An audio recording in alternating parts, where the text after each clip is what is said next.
Buenas tardes a todos y a todas. Para mí realmente es una alegría estar con todos ustedes y inaugurar, ¿sí? ¿Está ahí? ¿Está bien?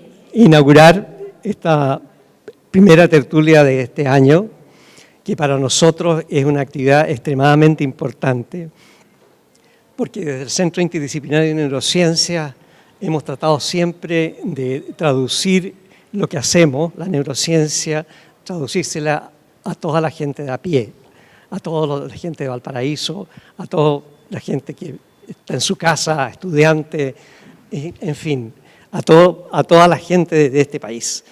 Y llegar a ustedes a través de las tertulias, hoy día en particular, con este tema que yo creo que es un tema que nos atañe a todos, es parte de la neurodivergencia, yo creo que es extremadamente importante.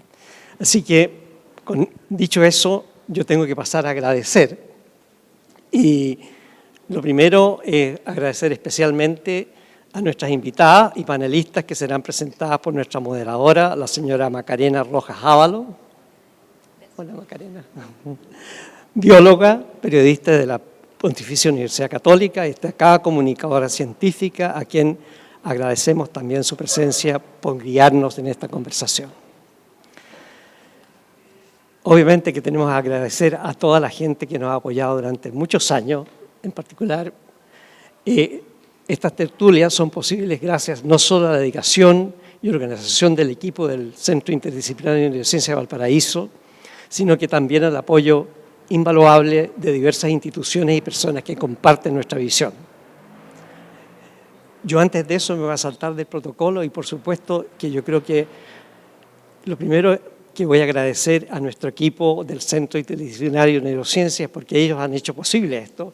Moisés, Rodrigo, hay una cantidad enorme de gente que los queremos mucho. Entonces, después de eso, entonces empezamos. Primero, agradecer a la Universidad de Valparaíso, universidad pública, representada por sus autoridades, el rector señor Osvaldo Corrales y el prorector señor Cristian Corvalán, cuyo apoyo irrestricto ha sido fundamental para llevar adelante esta y muchas otras iniciativas. La Vicerrectoría de Vinculación con el Medio, liderada por don Carlos Lara, cuyo respaldo constante ha sido un verdadero motor para alcanzar nuestros objetivos. La Facultad de Ciencias de la Universidad de Valparaíso, a la que pertenecemos y que siempre nos ha brindado su apoyo en cada una de las actividades desarrolladas este año. Ciencia 2030, iniciativa que nuevamente se ha sumado este año al trabajo colaborativo y participativo que nos caracteriza. El CENTEX, este lugar, del Ministerio de las Culturas, las Artes y el Patrimonio, que generosamente nos ha abierto las puertas de este espacio y que hoy nos acogen. Hotel Fauna, una destacada empresa local que nos acompaña finalmente desde hace varios años. Tiene un muy buen restaurante, ¿eh? Eso.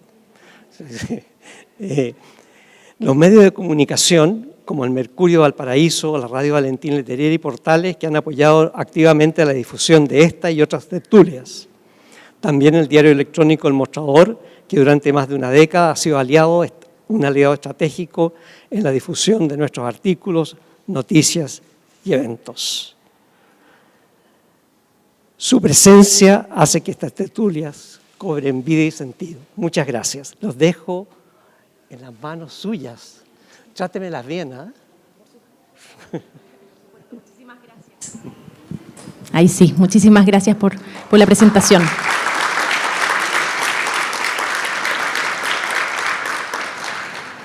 Antes de comenzar, también reitero el agradecimiento por la invitación, por estar acá. Quisiera dar algunas informaciones para todos y todas los que están aquí. Tenemos señalética que da cuenta de ciertos lugares clave, ¿no? Las salidas están bien indicadas, los baños y así también en la parte de abajo tenemos una sala destinada para la contención y el descanso de quienes lo necesiten y lo necesiten pertinente, ¿no?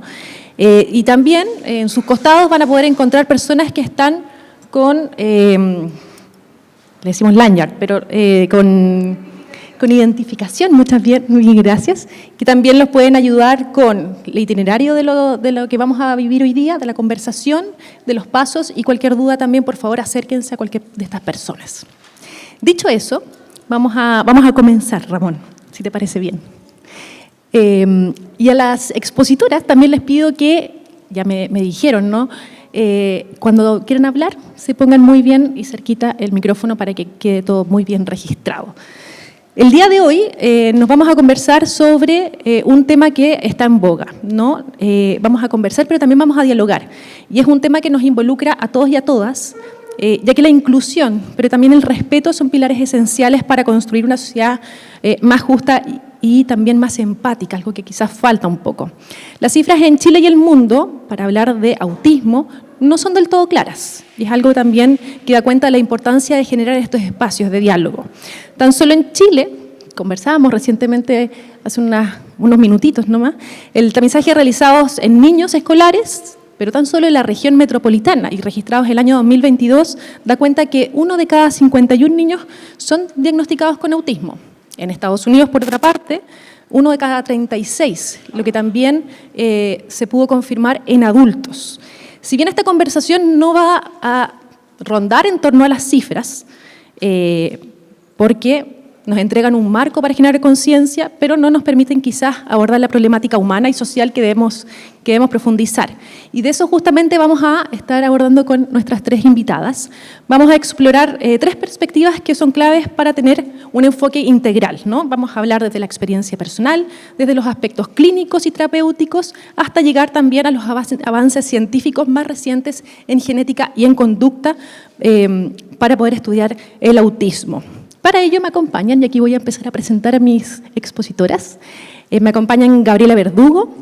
Gabriela es periodista, magíster en Relaciones Internacionales, guionista de la Escuela Internacional de Cine y Televisión EIC-TV y diplomada en Gestión. Gabriela es una escritora empedernida, ¿no? Es coautora de 3 libros ilustrados sobre mujeres inspiradoras e imbatibles del Centro y de la América del Sur, y este año también lanzó su 4º libro, ilustrado, editado por la editorial Siete Soles y que está protagonizado por niñez neurodivergente y también está escrito por autoras neurodivergentes. Ya nos vamos a hablar un poco de eso, ¿no? Gabriela también es autista y obtuvo su diagnóstico tardíamente, como ocurre en la mayoría de los casos de las mujeres. Y además es madre de 5 hijos, 4 de los cuales son autistas. Es presidenta de la Fundación Unión Autismo y Neurodiversidad, FUAN, donde trabaja inalcanzablemente por los derechos humanos y también por la calidad de vida de la ciudadanía autista. Y actualmente, además, es directora de la consultora y editorial Siete Soles. Un fuerte aplauso para Gabriela.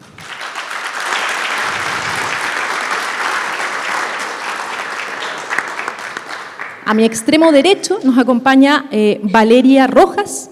Ella es neuropediatra y cuenta con una amplia experiencia en el tratamiento infanto-juvenil. Es docente de la Facultad de Medicina de la Universidad de Valparaíso, también miembro de la Sociedad de Neurología y Psiquiatría de la Infancia y Adolescencia. Es jefa del programa de autismo en el Hospital Gustavo Fricke, acá en Viña del Mar, y cofundadora y vicepresidenta también de FUAN. Un fuerte aplauso para la Valeria.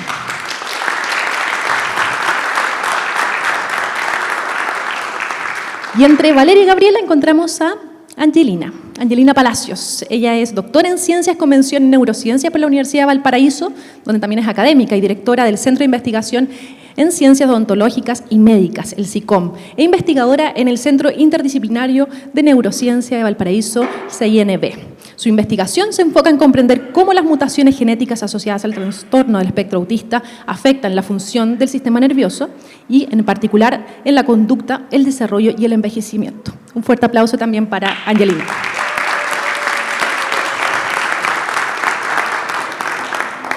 Esta conversación va a tener 2 tiempos, ¿no? Primero voy a tomar yo la palabra para poder ir conversando y entrevistando a cada una de las expositoras, y luego vamos a dar espacio para que cada uno de ustedes también pueda comentar y también pueda hacerle preguntas dirigidas. Esto lo pueden hacer a viva voz, tomando la palabra de la tertulia, o también si quieren, y ahí pueden levantar la mano y se les va a otorgar un papel para que ustedes puedan escribir la pregunta y después la podamos recoger, ¿vale?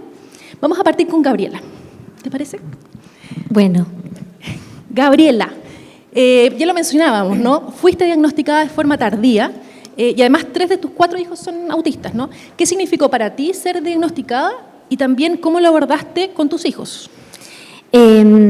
Claro, tú lo mencionabas al principio, esto suele ocurrir, está descrito en investigaciones científicas que mujeres obtenemos el diagnóstico de manera más tardía respecto, hay una brecha de género que en algún momento se pensaba que era muy elocuente, ¿cierto? Pero a medida que la ciencia empezó a avanzar en la investigación, esa brecha se empieza a cortar porque finalmente también se descubre, así como otras cosas de la sociedad están tan impregnadas por cuestiones patriarcales, en la ciencia pasa lo mismo, entonces había mucho sesgo que tenía que ver con justamente estos componentes patriarcales en los instrumentos, ¿cierto? Las baterías que se aplicaban.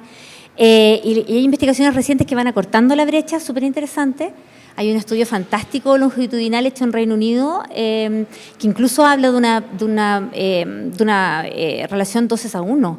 Entonces, pudiese ser que la brecha de género no fuera realidad tal. Entonces, bueno, es algo muy dinámico. Ahora, familias autistas como la mía, cuando tenemos el privilegio, porque la verdad es que en Chile acceder a apoyos sigue siendo un privilegio, lamentablemente, no obstante es un derecho.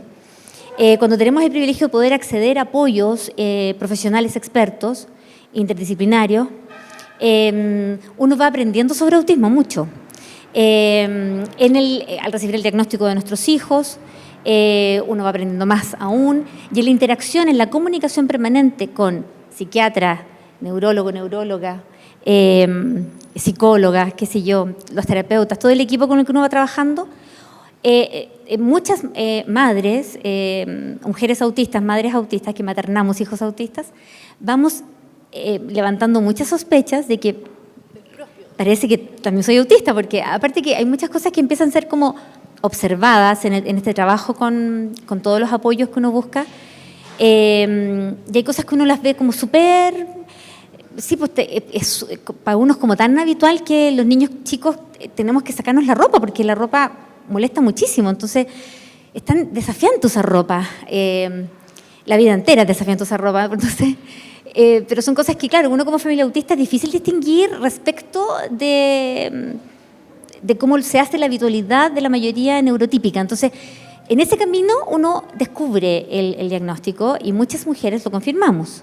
Es algo que se da mucho y, insisto, no es así como extraño, sino que por eso que también cuando hacemos charlas desde FUAN, especialmente en comunidades educativas, pedimos activar esa empatía, porque muchas veces cuando se está trabajando con niñez autista, con estudiantes autistas en las universidades, lo más seguro es que se está trabajando también con una familia autista, ¿sí? Entonces, bueno, eso es más o menos no me quiero extender mucho, porque yo podría hablar 3 horas, pero eso no sé si responde un poco a la pregunta. Absolutamente. ¿Y qué significó o cómo cambió cuando supiste tu diagnóstico, la interacción, no con tus hijos, pero quizás con tu entorno, o cómo fue para ti también? Sí, ahí retomando cuando me planteaste al principio la pregunta, recibir el diagnóstico en Chile no es fácil, es complejo, es duro. Es duro, es difícil, porque primero nos pasó que recibimos el diagnóstico con nuestros hijos. Nosotros tenemos muchos hijos, muchos, son 5. Ya lo hemos recibido con 4. Con el 4 hijo hace poco, este año recién. Pero recibir el diagnóstico es duro porque, por ejemplo, la primera vez que recibimos el diagnóstico, la persona, el profesional, neurólogo, nos dijo, bueno, es autista, a todas luces autista. Ya, ¿y qué significa eso? Nosotros no sabíamos nada de autismo en ese momento. No, porque va a ser una crianza muy difícil, muy dura. Ya, ¿pero qué hago? ¿Dónde voy? No, porque ustedes tendrán que ver. Entonces uno sale de la consulta de ese especialista y uno no sabe qué hacer, dónde ir, a quién preguntarle, dónde buscar, porque uno entra a internet y uno se encuentra con esto de que el clorito de sodio cura el autismo. ¿Qué es esto? O sea, lo primero que hay que hacer es entender que el autismo no es una enfermedad, pero no es algo tan fácil de encontrar. Entonces, eso es muy duro, difícil, es muy violento. Entonces ahí, bueno, después uno va aprendiendo porque nos vamos dando cuenta que la comunidad autista somos muy resilientes. Entonces, en esa resiliencia uno va avanzando, ¿cierto? Pero finalmente cuando uno entiende que el diagnóstico es un derecho, también hay un alivio cuando uno recibe el diagnóstico, porque hay muchas cosas que empiezan a tener sentido. Ahí uno entiende que lo que yo hacía tenía un propósito tenía objetivos, no era una locura de mi infancia que yo caminara todo el día con un espejo mirando el techo y de esa manera quisiera deambular por la casa, que me hacía más sentido que andar sin el espejo, y una serie de otras cosas que uno va camuflando, va escondiendo, va disfrazando. Y cuando uno se da cuenta, cuando recibe el diagnóstico, que uno puede vivir la neurodivergencia como una forma súper legítima de estar en el mundo, de existir, porque finalmente todos venimos con una razón al mundo, ¿cierto? Y lo que sucede es que nosotros venimos desde la vereda de la neurodivergencia, no desde la vereda neurotípica. Y eso no está mal, es distinto. Entonces, empezar a entender eso desde esa perspectiva, que es positiva, abre posibilidades muy distintas y es muy bonito encontrarse en eso, pero insisto, nosotros somos una familia autista que hemos tenido la posibilidad de acceder a apoyos y a encontrarnos con ese tipo de cosas. Pero ¿qué pasa cuando esos apoyos no están? ¿Qué pasa cuando no estás en una gran ciudad donde consigues esos servicios, esas prestaciones de salud, por ejemplo, o esos apoyos interdisciplinarios? La vida puede ser muy difícil y ese estigma, el estereotipo, la vulneración de derechos, la exclusión, es algo muy brutal que provoca un daño muy profundo que, si aquí hay personas vinculadas al mundo de la ciencia, puede tener hasta consecuencias epigenéticas. Entonces, ¿cómo nos hacemos cargo también como sociedad de las consecuencias devastadoras que puede tener eso en la salud mental, física, y cómo vamos heredando esa herencia de dolor ante tanta vulneración de derechos? Algo que también tenemos que hacernos cargo, discutir como país. Exactamente, sí. Muchas gracias, Gabriela, por tu testimonio. Vamos a ir de a poquito profundizando también en tu trabajo, no solamente en tu testimonio. Súper. Me gustaría pasar contigo, Angelina. Tú trabajas desde la vereda de la ciencia en este tema. ¿Cómo llegaste a estudiar el autismo y si hay algún hecho particular que te haya acercado o que te haya marcado? Bueno, buenas tardes a todos y a todas. En verdad fue un poquito fortuito como llegué a trabajar en este tema. Cuando yo terminé mi doctorado, que trabajé en un tema relacionado con reloj biológico, con un investigador que está por ahí, tenía que un poco pensar, bueno, en qué iba a seguir realizando mi postdoc y un poco diferenciar también las líneas de investigación. Y ahí empecé a investigar diversas condiciones, enfermedades, donde estuviera desregulado, por ejemplo, el reloj biológico, que era el tema en que yo tenía en ese momento mayor expertise, el sueño, y es así como llegué al autismo, en el cual el 50-80% de las personas con autismo tienen trastorno de sueño. Y ahí me interesó el tema, empecé a investigar, tenía que justo en ese momento postular a un Fondesit de postdoc, porque tenía que ya mantener y tener un sueldo, mantener una investigación. Postulé con un proyecto que justamente buscaba explorar el reloj biológico y estudiar ciertos genes que estaban desregulados en autismo, utilizando un organismo modelo, que yo, para los que no me conocen, trabajo con un organismo que se llama Drosophila melanogaster, que es una mosca, y nosotros tenemos, la mosca en realidad tiene muchos genes, somos muy parecidos desde el punto de vista genético, aproximadamente el 70% de los genes que producen alguna condición en humanos, uno puede encontrar ese homólogo en mosca y estudiarlo, y me adjudiqué ese proyecto. Entonces empecé a investigar, empecé a trabajar y justo en ese momento también una investigadora de Brasil contactó a John Igor, que fue mi tutor de tesis, María Rita Pasos Bueno, que hasta el día de hoy tenemos una muy buena colaboración y de hecho tenemos un proyecto en el que estamos trabajando,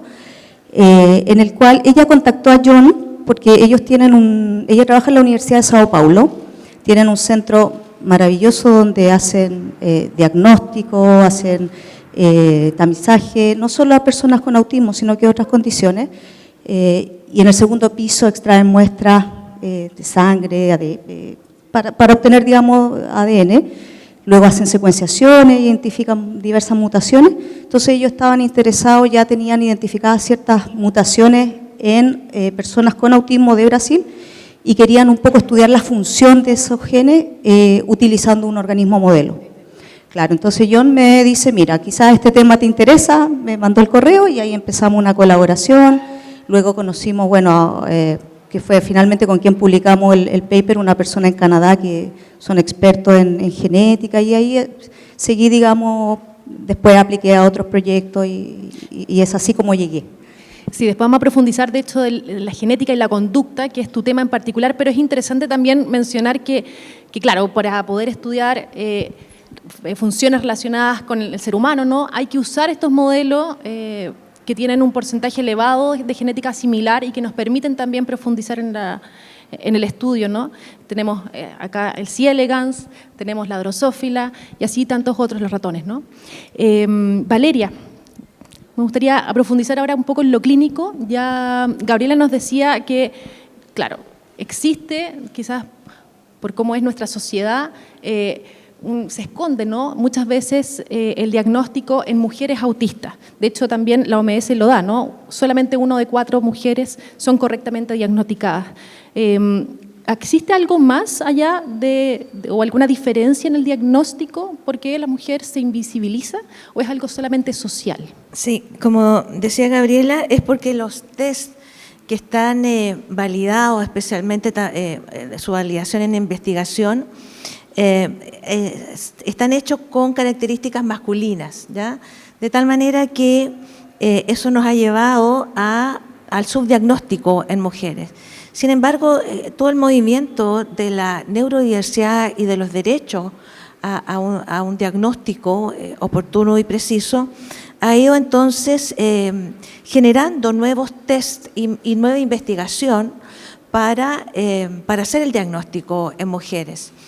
Y tal como le pasó a Gabriela, a mí me pasa mucho en el poli, que yo hago en mi hospital, el Hospital Gustavo Frique, donde muchas mamás me dicen, yo fui maltratada por no comer, es decir, sufrí, no puedo ir al supermercado, tiene que ir mi esposo en lugar mío, no puedo planificar lo que tengo que hacer en el día porque me despierto en la mañana y quizás la función ejecutiva, que es una de las características, ¿no es cierto?, que es distinta, puede que ponga a freír los bistecs y no tenga que eso dejarlo para el final y primero partir con la cama, lo que es la planificación y la organización, lo cual lleva a que muchas personas con capacidades intelectuales normales o superiores, por decirlo de alguna forma, no puedan desarrollarse en plenitud, ¿ya? Y muchas de las mujeres, entonces, a través de sus hijos,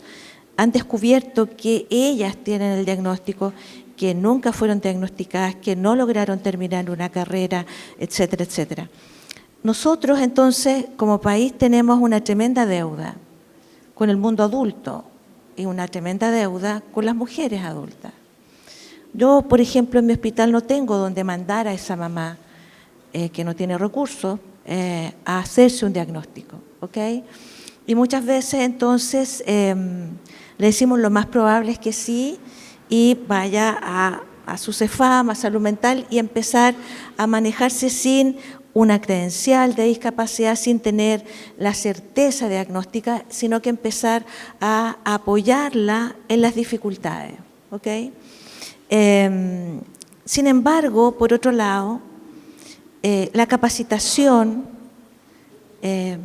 y el difundir este conocimiento también nos ha permitido, tal como mencionaba Gabriela en la última publicación de prevalencia, de que se está acercando esta relación 4:1 en 3:1 y luego 2:1. Y a nosotros nos pasó, por ejemplo, que en Viña del Mar, que hacemos mucha capacitación para detección precoz, hemos también disminuido la diferencia de 4:1 y nuestros últimos niños y niñas estamos en 3:1, lo cual nos hace bastante orgullosos y también a edades muy tempranas. De tal manera que creemos que definitivamente el sesgo es porque la investigación está hecha con unas características de pensamiento masculino, pero por otro lado también la fuerza de los movimientos sociales han generado un cambio lo cual nos está permitiendo, especialmente en un país pobre como nosotros, donde solamente estamos entregando acceso a diagnóstico a niños más pequeños con equipos un poquito más interdisciplinarios, en los niños, en las niñas están haciendo un diagnóstico más oportuno. Esa es la realidad de nuestro país. Eso es fundamental. ¿Y qué se está haciendo para abordar el diagnóstico en personas mayores, ¿no? En adultos? Nada. Eso es una gran deuda, entonces. Muchísimas gracias, Valeria. Gabriela, tú también trabajas en la FUAN y también, claro, desde tu vivencia, me gustaría que nos contaras, ¿no? ¿Cuáles crees que son las principales, o cuáles tú has vivido, ¿no? ¿Cuáles crees que son las principales barreras que enfrenta la comunidad autista en nuestro país? Las barreras de exclusión son muchísimas y son estructurales. Nosotras en FUAN trabajamos inspiradas bajo el enfoque de derechos humanos, el modelo de calidad de vida, el modelo de ciudadanía. Defendemos el ejercicio pleno de ciudadanía de la población autista en Chile, o sea, que se garantice todo el catálogo de derechos. Nos sirve que se respete el derecho a la educación, bueno, que no se respeta, pero si no se va a respetar el derecho a la salud o el derecho al trabajo, por ejemplo. El que no existan prestaciones, por ejemplo, apoyos para población autista adulta en Chile es una aberración, ¿cierto? Y transgrede además todo lo que como país nos planteamos, como desde el Estado de Chile, que tiene ratificada desde el año 2008 la Convención de Personas con Discapacidad, que tenemos ratificada la Agenda 2030 de Objetivo de Sostenibilidad, que somos un país OCDE, y así, etcétera, etcétera. Podríamos citar muchas cosas. Entonces, nuestro llamado es a darle término a ese contrasentido que tenemos como país, porque hay estudios también que señalan, internacionales súper interesantes, que señalan que los países que incorporan activamente, por ejemplo, a su población con discapacidad, a su mercado laboral, con empleo con apoyo y otras estrategias, incrementan su Producto Interno Bruto en un 2 a 3%. O sea, además tenemos la opción de crecer más y mejor como país, ¿sí? Entonces, sí, es terrible porque la vulneración de derechos, nosotras también señalamos que aquí debiésemos, a través de la ley de autismo, poder tener una mirada como de reparación respecto de la población autista. Porque la vulneración de derechos es algo que provoca daños a distintos niveles, ¿cierto? Que ya te lo mencionaba, hay un impacto a la salud mental, pero también física, pero también respecto de la expectativa de vida. Naciones Unidas nos dice que ya este año el lema para el 2 de abril, que es el Día de Concienciación sobre el Autismo, Naciones Unidas dijo, es momento de darle término a la supervivencia de las personas autistas en el mundo. Ya no más personas autistas sobreviviendo en el mundo. Es el momento de recuperar la dignidad. ¿Cómo recuperamos la dignidad? Y la ley de autismo plantea en uno de sus principios el trato digno. Entonces, ¿cómo nos hacemos cargo de recuperar esa dignidad? Porque si tú me preguntas qué vulneraciones de derechos hay, son muchísimas, son diarias. Nosotras en FUAN recibimos cientos de correos electrónicos todos los meses, con historias en todos los ámbitos: educación, salud, trabajo, vida adulta, por cierto, que está absolutamente invisibilizada en Chile. ¿Dónde está la vejez autista en Chile? Las personas mayores autistas en Chile, ¿cómo han sobrevivido?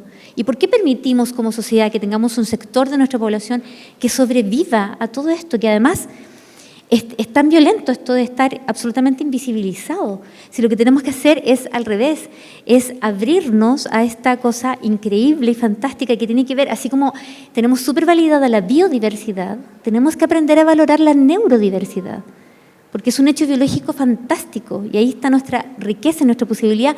La evolución, autistas hemos existido siempre. Lo que pasa es que ahora la ciencia estamos avanzando, ¿cierto?, como humanidad, y estamos conceptualizando, investigando de una manera que es distinta, ¿cierto? Pero el progreso como humanidad, como estar en un presente y avanzar un futuro transformador, tiene que ver con incorporar, ¿cierto?, este pensamiento neurodivergente que tan bien nos hace para encontrar también soluciones innovadoras. Sí. Y en ese sentido, ¿qué tipo de iniciativas ustedes han liderado? Ustedes participaron, de hecho, en la ley de autismo. Sí, tuvimos el privilegio junto a la Federación Nacional de Autismo de participar en el proceso de tramitación de la ley, que fue todo un desafío, porque cuando empezamos los primeros debates en la Cámara de Diputados, la Cámara de Diputados lo primero que quería era que existiera una ley de autismo solo hasta los 19 años. Nosotros, ¿pero por qué? ¿Qué evidencias qué estudios revisaron que dicen que el autismo es solo hasta los 19 años? Entonces ahí tuvimos que hacer todo un debate, la doctora Valeria también se presentó muchas veces ahí explicando. Pero bueno, aquí también nosotros lo vemos siempre como desde la perspectiva de la oportunidad, ¿cierto? El escenario es súper negativo, es súper adverso, está todo muy precarizado, pero también hay una oportunidad para la educación, para el aprendizaje. Nosotros somos unas convencidas de que educándonos, aprendiendo sobre autismo, es el primer gran paso para ir derribando barreras de exclusión. En la ignorancia, donde está como ese gran riesgo de configurar escenarios para la vulneración de derechos. Entonces, pero plantea tareas gigantescas. Entonces, desde FUAN, una de las cosas que más hacemos es educación, divulgación. Tenemos una página web, fuan.cl, para que entren, porque ahí tenemos mucha información basada en la evidencia de la ética, todo de libre acceso. También empatizamos mucho con la precarización económica de las familias, de las personas autistas, adultas que tienen que sacar recursos de su bolsillo para poder recibir apoyos. Entonces tenemos información de libre acceso, de libre descarga, un canal de YouTube donde pueden ver también muchas charlas, talleres que realizamos. Esta grabación que estamos haciendo aquí se las vamos a pedir después para compartirla en el canal de YouTube, para que esté ahí a libre acceso también. Buscamos ser un repositorio de información que democratice el acceso a información sobre autismo, neurodivergencia, neurodiversidad. Y además promovemos alianzas interinstitucionales, tenemos convenio con la Universidad de Valparaíso, creemos mucho en el rol del Estado, de todo el aparataje público, impulsamos este tipo de actividades también, ¿cierto? Todo lo que implique divulgación. Propiciamos también la expresión de la voz autista en primera persona, nos parece crucial. Somos varias autistas en el equipo, somos madres cuidadoras también, mujeres vienen del mundo de la salud, las comunicaciones, la ciencia, la educación, y esa mirada como heterogénea yo creo que es nuestra riqueza también en FUAN para poder levantar distintas áreas de trabajo. Esto lo hacemos a pulso. Nosotras todas trabajamos ad honorem para FUAN. Ninguna recibe un sueldo por esto, pero abrimos espacio en nuestras agendas porque somos una convencidas de que impulsar el cambio cultural que necesitamos en Chile parte desde este tipo de acciones. Y otra área que trabajamos fuertemente también es impulsar la conformación de centros comunales de autismo junto a municipios. Somos la región de Chile que concentra la mayor cantidad de centros comunales de autismo. El compromiso es que abren con cobertura para población pediátrica y después tienen que ir avanzando adolescencia y vida adulta también. Y esto está empezando a pasar en otras regiones de Chile. Bueno, y así, de a poquito vamos impulsando esto porque de alguna manera es que tenemos que reaccionar ante esto, ¿cierto? Y empezar a no quedarnos solamente en el discurso, sino que hacer cosas. Claro, y es interesante porque también existe esta ley, pero tú me decías, nosotros trabajamos ad honorem. O sea, no hay una asignación también, lo conversamos antes, de recursos para que ustedes puedan trabajar. Sí, no, bueno, nosotros si queremos impulsar cosas tenemos que postular como un fondo público, qué sé yo, como hacen en instituciones, organizaciones de la sociedad civil sin fines de lucro, que es nuestro caso. Claro, no, la ley de autismo, bueno, tampoco no conozco ninguna ley como que financie organizaciones de la sociedad civil para la bajada de algunos lineamientos o política pública. Claro, nosotros trabajamos ad honorem, pero la ley de autismo no tiene un presupuesto. Se aprobó por unanimidad en el Congreso, en la Cámara de Diputados y en el Senado con un presupuesto. Ese presupuesto lamentablemente ha tenido reducciones por una orden de Hacienda que finalmente ha impactado no solamente la ley de autismo, sino que en el aparato del Estado en general. Y estamos defendiendo, y bueno, la ley de autismo también tiene todo un cronograma de trabajo en comisión mixta en el Congreso. Nosotros tratamos de asistir a esas instancias para ir desde la sociedad civil también presionando, ¿cierto? Y hay una tensión permanente como de pedirle al mundo político también que nos hagamos cargo de esto, porque también nosotros tratamos de verlo como desde una perspectiva de riqueza de nuestra neurodivergencia, ¿cierto? De cómo nos enriquecemos a partir de la diversidad, pero también como de estrategias preventivas. No entendemos, a mí me gusta hablar de la dictadura neurotípica. Desde la dictadura neurotípica yo no entiendo por qué se perpetúa el tener estudiantes neurodivergentes en el sistema escolar absolutamente estresados, intoxicados en cortisol, con un impacto para su salud mental, que eso después evidentemente que genera también un gasto para el Estado. Entonces, ¿por qué no verlo desde una perspectiva preventiva? Implementar estrategias ahora que impacten positivamente en la calidad de vida, la trayectoria educativa de estudiantes hoy. Y así aseguramos cierta calidad de vida también para esa persona cuando sea adulta. Entonces, para nosotros es como tan claro ese escenario y desde lo que está estandarizado, implementado, no se ve así, bueno, y ya vemos todas las consecuencias negativas que eso produce. Pero bueno, estamos en ese debate permanente y como que hacemos, a través de nuestras redes sociales también, siempre estamos publicando temas que sean una invitación permanente al debate, a la reflexión. Y nos interesa mucho también que esto tome la agenda pública, ¿cierto? Porque la ciudadanía autista tiene derecho también a participar de esos debates públicos en el espacio cívico, por cierto. Absolutamente. Parte de eso es lo que estamos haciendo acá también. Sí. Totalmente. Valeria, me gustaría saber, desde tu experiencia también en la clínica, en el diagnóstico, ¿no? ¿Cuáles son los principales desafíos que enfrentan los padres al recibir, algo nos comentaba al principio Gabriela, pero al recibir un diagnóstico y a su vez también, ¿cuáles son los desafíos que enfrentan los niños al ser diagnosticados? Sí, estamos un poco, digamos, el comentario anterior mío también de Gabriela, estamos mirando un poco el vaso bien vacío, pero también quiero comentar, yo llevo muchos años trabajando en el sistema público de salud y hace 10 años atrás hubiera sido impensado el poder decirle a un papá cuando diagnosticaba de autismo, mandarlo a la atención primaria a que recibiera terapia en la atención primaria. Y eso hoy día lo tenemos. Yo siempre comentaba que trabajar en un hospital público es bien agotador mentalmente, porque uno sabe que ese niño, esa niña de 2 años recién diagnosticado, si tuviera los apoyos, su futuro sería distinto y no puedo dárselo. Sin embargo, eso quiero decir que ha ido cambiando y hace 10 años atrás, cuando yo le decía a un papá que su hijo o hija tenía diagnóstico espectro del autismo, el papá se deprimía, se ponía a llorar. Y hoy yo diría que ese porcentaje es quizás un 20%. La gran mayoría de los papás dicen, sí, yo lo sabía. Y en realidad me alivia que me lo diga. De tal manera que, y eso es porque también ha habido, con todo el movimiento social digamos, de la valoración de la neurodiversidad, como país yo creo que hemos ido avanzando. Entonces quiero ver un poquito, ahora el vaso un poco medio lleno, y eso permite entonces que los papás, cuando se hace el diagnóstico hoy, les alivia, ¿ok? Y dicen, ya, y muchos de ellos vienen ya con, saben a lo que vienen, ¿ok?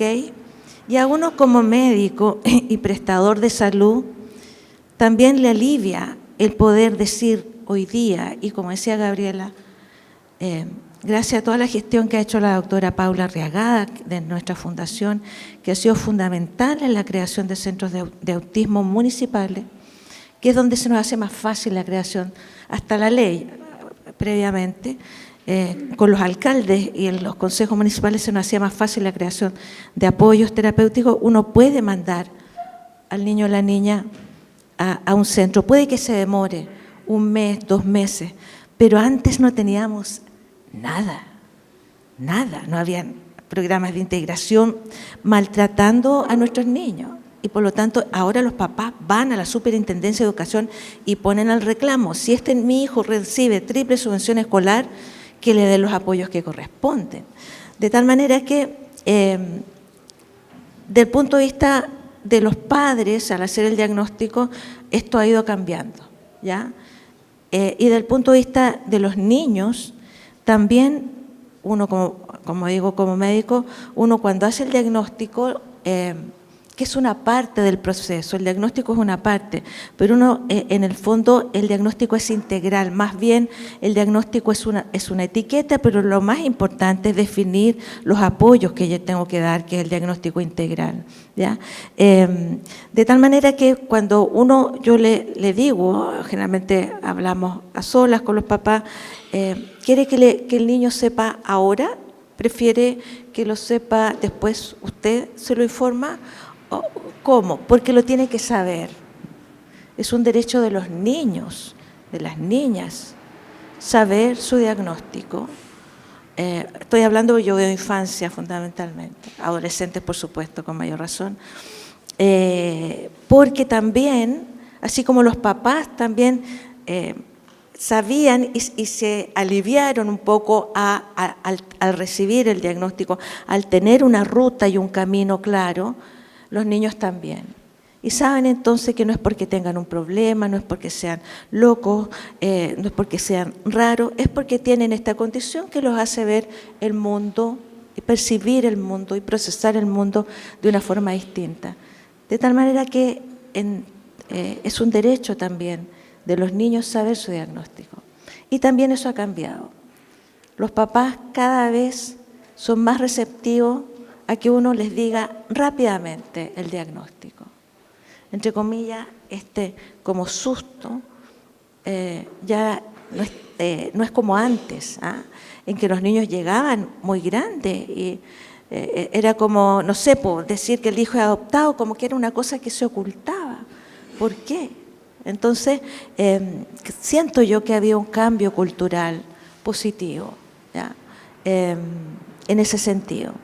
Y también un poco, voy a con esto terminar, que la vulneración de derechos, yo quiero decir que no solamente es para la población autista.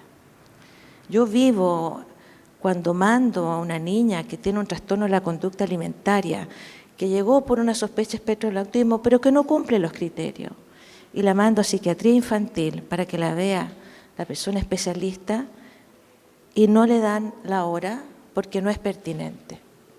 Entonces, vivir esa situación diariamente, haciendo lo que no me corresponde, porque yo soy neuróloga infantil, no soy psiquiatra infantil, tapando parche, ¿ya?, de la pobreza del sistema, es una vulneración para el paciente y es aumentar el cortisol también para mí. Cada día me voy patando piedra después de mi trabajo. Ahora menos, insisto, mirando el vaso medio lleno, pero es bastante estresante ejercer la medicina de esa manera. Sí, se agradece tu trabajo tan comprometido también, Valeria. Angelina, tú nos contabas que tus investigaciones se centran en justamente encontrar esas mutaciones y ligarlo a un comportamiento en particular. Cuéntanos, ¿existe algo así como la genética del autismo? ¿Es tan distinta, por ejemplo, de las personas neurotípicas? ¿Qué has encontrado tú? Bueno, te puedo contar un poco de cómo comienza la historia. Ya en los años 70 se reportan las primeras investigaciones donde se muestran que gemelos idénticos, monocigóticos, tienen mayores probabilidades, en un 80% de sus hermanos, de tener autismo. Entonces ahí empieza a interiorizarse el tema. Bueno, acá debe haber un componente obviamente genético porque se ve en la heredabilidad, digamos, que es cercana al 80%, ¿ya? Pero un poquito más complejo porque ya en 2000, este siglo, se comienza a profundizar mucho más el tema gracias a diversas investigaciones que se han realizado en las cuales se han podido identificar diversos genes, ¿ya?, que tienen que ver con transmisión sináptica, con funcionamiento del sistema nervioso, que codifican ciertas proteínas que son claves, ¿ya?, para que ciertos procesos, digamos, se desarrollen en tiempos indicados, ¿ya?, para que puedan, digamos, tener una función específica en desarrollo, por ejemplo. Así, por ejemplo, uno de los programas con mayor éxito, con los cuales hoy en día nosotros sabemos que hay más de 1000 genes que tú puedes encontrar, no en la misma persona, pero en diversas personas, con diversas mutaciones, ¿ya?, gracias a un programa que se hizo en Estados Unidos con una genetista, que ella viajaba por los distintos estados colectando los dientes de leche de niños con autismo. Ellos hicieron una secuenciación, obviamente, del ADN, y ahí se pudieron identificar muchos de estos genes que ahora conocemos, y también fue como mucha mayor evidencia, digamos, de la conexión que había de la genética y autismo. Ahora, es aún más complejo porque también tampoco es que sea un marcador de, o sea, no porque una persona tenga una mutación en un gen que le llamamos candidato de autismo, esa persona va a desarrollar el autismo, no necesariamente, Tenemos diversos tipos de mutaciones, ya tenemos, por ejemplo, variantes de novo, que son variantes que tiene el niño o niña, ¿no es cierto?, con autismo, pero que sus padres no tienen, y el pedigrí muestra que no se identificó, entonces esa mutación se pudo haber generado en el cigoto, en diversas etapas de ese desarrollo, no lo sabemos. También hay un efecto ambiental que podría haber causado o un factor, ¿cierto?, que incidió en esa mutación. Tenemos otras mutaciones que sí son heredables, tenemos mutaciones que son raras y otras que son comunes, y en esas justamente mutaciones raras se han asociado fenotipos clínicos mucho más severos, muchas veces relacionados con desorden intelectual y condiciones bien severas donde se necesita mucho apoyo en esa persona con autismo, versus, por ejemplo, estas mutaciones que tú puedes encontrar que son comunes en la población, ¿ya? Y ciertas variantes que te van a estar predisponiendo a que tú puedas tener autismo, ¿ya? Lo complejo además es que todos estos datos los conocemos de poblaciones de Estados Unidos, de Europa, de Asia. No conocemos la genética de nuestra población y eso es complejo, pero escuchando a mis colegas, yo también valoro el trabajo que ellas hacen desde otra vereda y vemos que también el autismo es un espectro de muchos, a ver, es complejo en el sentido que es como un espectro de mucha problemática de distintas miradas, ¿sí? Desde la clínica, desde ustedes como Fundación Compadre, desde los programas también que existen a nivel de gobierno, ya que a mí un poco, estoy súper de acuerdo con lo que hablaban las otras colegas, en que habiendo una ley TEA, ley de autismo, me corrijo, una ley de autismo que se supone que tiene que haber una inversión, si tú lees la ley, en investigación, en apoyo a familia, en el área clínica, uno en la práctica no lo ve. No lo ve. Nosotros hemos postulado diversos proyectos de investigación, FONIS, que lo han apoyado las mismas personas que han mencionado acá, desde el área clínica, para poder conocer más de nuestra genética y nos ha ido mal, porque claro, son proyectos altamente competitivos y al parecer nuestro sistema de salud es bien complejo y hay problemas por todas partes. Entonces, por ahí también siempre hay falta de recursos para poder seguir haciendo investigación. Pero desde donde podemos aportar lo estamos haciendo. Y bueno, yo estoy haciendo cosas en el laboratorio que tienen que ver con estudiar conductas, poder aportar mayor conocimiento, pero desde datos que ya se conocen y muchas veces en colaboración. No son chilenos. Exacto, porque no están esos datos. No están, o sea, ni siquiera tenemos un dato de prevalencia de nuestra población. Lo que estamos haciendo ahora también en colaboración con la doctora Valeria, que la invité a participar en un proyecto con una investigadora que están en Estados Unidos y en Canadá, que son latinas, pero están trabajando en universidades bien prestigiosas, y estamos haciendo una caracterización de cómo se diagnostica el autismo en Latinoamérica.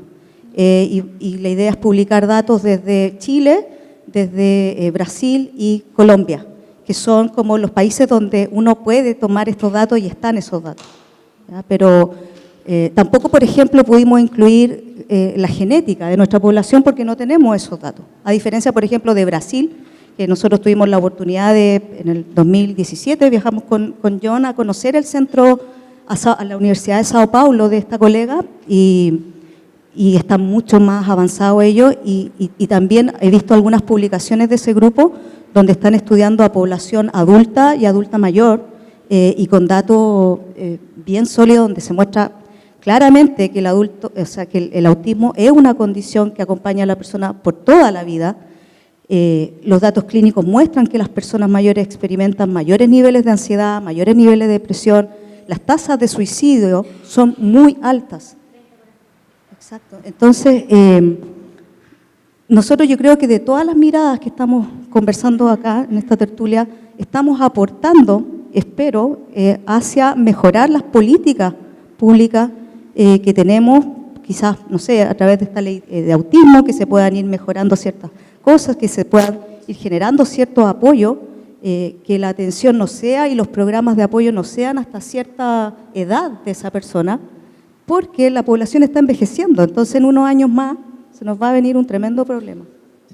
Sí, muchísimas gracias, Angelina. De hecho, conversábamos, nos tuvimos que reunir en las ocasiones anteriores, ¿no es cierto?, justamente para poder darle un foco a este conversatorio. Y Gabriela nos comentaba que están visibilizando a través de las redes sociales de FUAN, ¿no?, personas mayores, mujeres en particular, menopáusicas, ¿no?, con autismo. Y que eso también ayudaba justamente a lo que dice Angelina, ¿no? ¿Micrófono? Ahí sí. En nuestra intención permanente de hacer como un aporte al debate público respecto a estos temas, claro, tratamos de ir, tenemos hiperfoco en autismo, entonces estamos siempre investigando sobre el tema y cuando encontramos investigaciones publicadas suelen ser, claro, del extranjero, nada local, ni de la región en términos como culturales para nosotros, qué sé yo, Sudamérica. Pero vamos publicando, claro, por ejemplo, ahí tú citas un ejemplo, pero yo quería citar otra cosa que hicimos hace poco, a propósito de empezar a mirar el vaso un poco medio lleno, no tan medio vacío. Cosas que han ocurrido porque recién hace un año tenemos ley de autismo, que antes no habría sido imposible que ocurriera. ¿Se acuerdan que en febrero tuvimos el mega incendio? ¿Se acuerdan? ¿Cierto? Lo vivimos acá, fue terrible. Bueno, nosotras inmediatamente nos empezamos a activar porque tenemos vinculación con agrupaciones, con otras organizaciones de la sociedad civil y rápidamente nos dimos cuenta que teníamos a cientos de familias autistas damnificadas, siniestradas en el mega incendio. Y inmediatamente nos surgió la preocupación de por qué no había una política pública que estuviera trabajando con población autista como en el contexto de catástrofe. Y en esta comunicación que tenemos con tantas trabajo que hacemos intersectorial, con distintos ministerios y en fin, tuvimos la posibilidad de ejecutar un proyecto que hizo parte de del paquete de ayudas tempranas que entregó el Estado de Chile y trabajamos con una población, un universo de 146 personas, súper interesante, con rangos etarios muy heterogéneos, con niñez, adolescencia, juventud, personas adultas y mayores. Y pudimos acudir en un trabajo que duró 6 meses, rápidamente con apoyos desde la psicología, terapia ocupacional, fonoaudiología, educación diferencial. Por ejemplo, teníamos estudiantes autistas, porque hicimos propias estas familias, estudiantes con fobia escolar, con gran ausentismo, evidentemente estamos hablando de personas sobrevivientes del mega incendio. Y en los establecimientos educacionales estaban problematizando su inasistencia y estaban ya a un paso de judicializar a la familia, porque no, pues el estudiante no viene a clase, no está cumpliendo con su asistencia, entonces, pero a ver, estamos hablando de personas que sobrevivieron al mega incendio, entonces hubo un sentido de oportunidad respecto de poder concurrir con apoyos, que era algo que se tiene por derecho, ¿cierto? Nosotras para eso, en todo el equipo que tenemos en FUAN, aquí está también está la doctora Nancy también que llegó, allá está la Jackie, ahí está la Eileen, elaboramos un protocolo porque no existe esto en Chile. Entonces, elaboramos un protocolo para concurrir con estos apoyos, ¿cierto? Y de qué manera estructurarlos con la mesa de gobernanza que estaba funcionando acá, que sigue funcionando acá en Valparaíso, para que fueran apoyos oportunos y que ahora, además, tuvieran continuidad en el tiempo, porque nosotros ya terminamos esto en septiembre, pero la idea es que tengan continuidad. Fue un proyecto pionero, inédito en Chile, no había experiencia previa, nosotras utilizamos experiencia existente en Europa, adaptamos incluso algunos instrumentos para poder aplicarlos acá, pero elaboramos un informe de 600 páginas y estamos esperando que el Ministerio de Desarrollo Social haga su última revisión, porque el compromiso de ejecutar este proyecto, esta iniciativa, tiene que ver con hacer público el protocolo. Nosotras queremos que toda la experiencia, el aprendizaje que tuvimos ahí y el trabajo intersectorial que pudimos desarrollar sea puesto también otra vez en el debate público para que podamos aprender de estas experiencias. Somos un país que confronta catástrofes permanentemente, algo que hace parte de nuestra cultura nacional, pero tenemos que tener formas de abordar eso respecto de población autista, más aún, que ya lo hemos conversado acá, que es una población de alto riesgo respecto de vulneración de derechos. Entonces, solo modo de ejemplo, porque hay tanto por hacer. Qué importante hacer eso, ¿no? Vamos a estar expectantes entonces que ese protocolo de la luz. Gabriela, ya vamos a ir cerrando, vamos a ir comenzando la última ronda de preguntas y voy a terminar contigo. Voy a saltar con Valeria, porque es la misma pregunta para las dos. Desde la perspectiva de cada una, en tu caso, Valeria, ¿no? ¿Qué cambios te gustaría ver en la sociedad chilena en los próximos años para que podamos mejorar la calidad de vida de las personas neurodivergentes? Algo que hemos hablado mucho en esta mesa de conversación. Voy a hablar desde mi rol, digamos, de un hospital público donde trabajo, más concreto quizá. Yo creo que nosotros estamos muy al debe en general con la salud mental de la población. ¿Ya? Yo creo que faltan recursos. Definitivamente no podemos tener leyes para una cosa, leyes para la otra, compartimentalizar ya la salud de esa manera.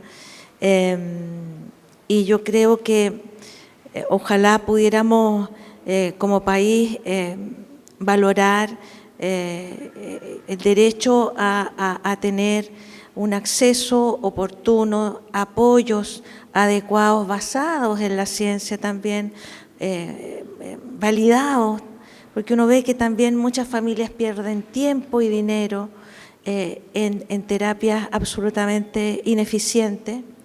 Tenemos un gran problema ético con el autismo, gran problema, donde hay muchos centros con profesionales inexpertos haciendo test que hacen diagnósticos que tienen muy poca sensibilidad en forma aislada. Voy a aprovechar de hablar el test de A2, por ejemplo, que es un test muy popular en nuestra población, que tiene, especialmente en los niños, muy baja especificidad, con falsos positivos muy grandes. Y los centros privados hacen los tests y los mandan entonces a fonoaudiólogo, terapeuta, psicólogo, etc. Hay un negocio detrás de estas necesidades de las familias muy grande y raya en grandes problemas éticos de los médicos y de los profesionales de apoyo. Por lo tanto, creo yo que eso es porque no tenemos una respuesta sólida desde el Estado para dar entonces diagnóstico adecuado, apoyo, ¿no es cierto?, basado, como digo, en la ciencia. Y mi sueño sería que pudiéramos tener eso, ¿ya? Y que no estemos en esta situación tan expuesta que dejamos a la población con esta pululación de centros donde hacen diagnósticos muy a la ligera e indican muchas veces apoyos que no tienen evidencia científica. Sí, un aplauso.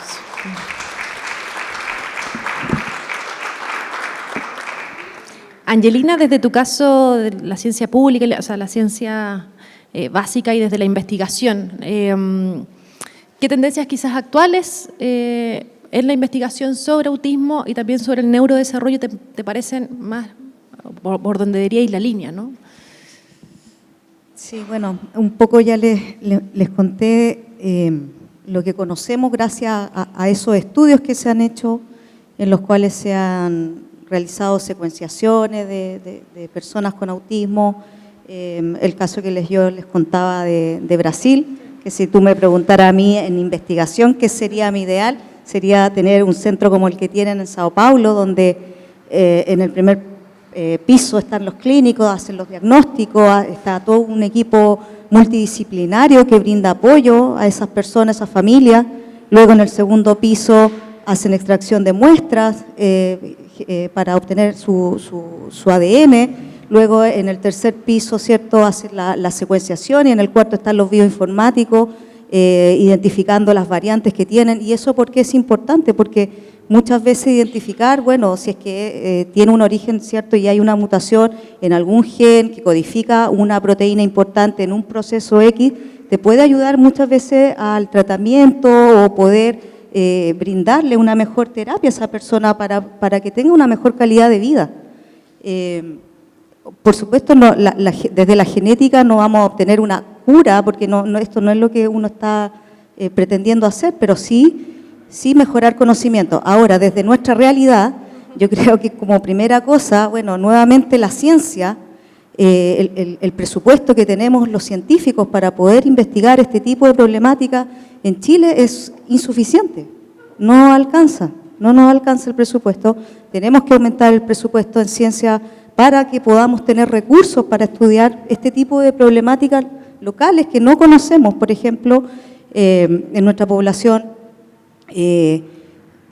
Investigar, por otro lado, conocer la prevalencia, o sea, partamos desde ahí, partamos de tener una publicación donde identificamos, bueno, cuál es la prevalencia del autismo en Chile.